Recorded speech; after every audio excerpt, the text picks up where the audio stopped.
Um, Looking back on your draft class, it's shocking that you were not the number one pick, given your resume. Did you care where you went in the draft? Was there like a point of pride? Because we've talked to Cade Cunningham was adamant that he would be the number one pick. Like he wanted to be the number one pick. Was it a point of pride for you to be the number one pick? Did that matter at all? No, not at all. Not at all. And I didn't care where I was going. Like I didn't know any cities. I didn't know it was good city or was bad city. I was just happy to be drafted in the NBA, and that was like everything. But I think I got the best destination I could possibly get, and just to have Dirk as a mentor there is just unbelievable. Did you ever figure out why Sacramento didn't take you? No. But they say it because they had Fox, so they needed a big, which I get. Yeah, I understand that. Yeah, I understand that. Your first impressions of Dallas?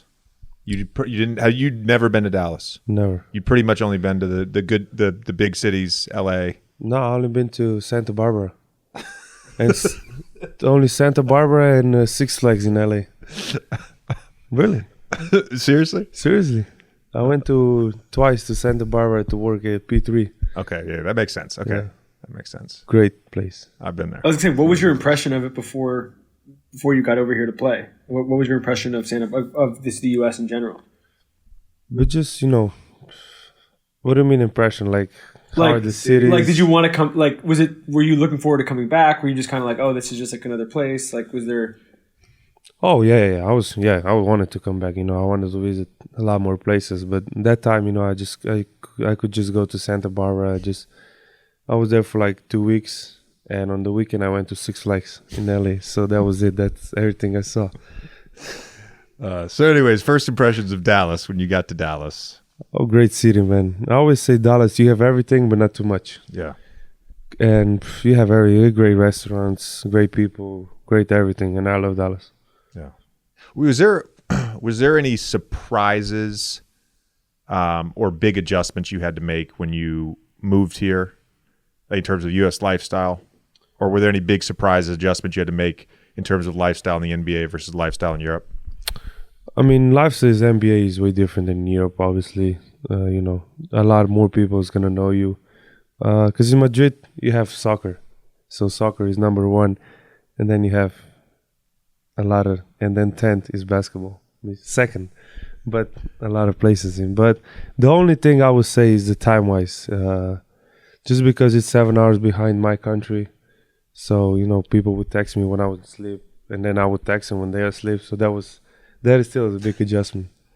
Yeah, when I lived in LA, that was like half of the battle for me, was figuring out when to talk to my family because they were all on the East Coast, and that was a 3-hour time change. I know, I'm just saying, 7 hours is very significant. When I'm in LA, it's 9 hours from my country. So we were reading this ESPN article on the way over here. It said that you watched all 10 seasons of Friends at one point. I just have it, on when. Are there other like American cultural things like that were helpful at all when you were coming over? I watch a lot of Prince of Bel-Air. I think those two I watch the most, for sure. The original show, The Fresh Prince of Bel-Air. Yeah. Okay. But there's another one? There's a new one now. There's a new one. Yeah, I didn't see that one. No, but the original, yeah. In terms of the NBA and your rookie year coming over, were you surprised at all by your success, your immediate success that you had? Like, how much of an adjustment on the court was it? Yeah, I was surprised. Like, I think it's my second year, I would say, when I started, like playing way better than my rookie year. Like, I was surprised, when I came to the NBA, I never expected to be, this good of scorer. I was never really a scorer. But, I was really surprised, yeah. Do you feel like you could pass the ball more? Just being your teammate, I feel like at times I wish you would pass the ball more. You? I will. If somebody says to me, I will.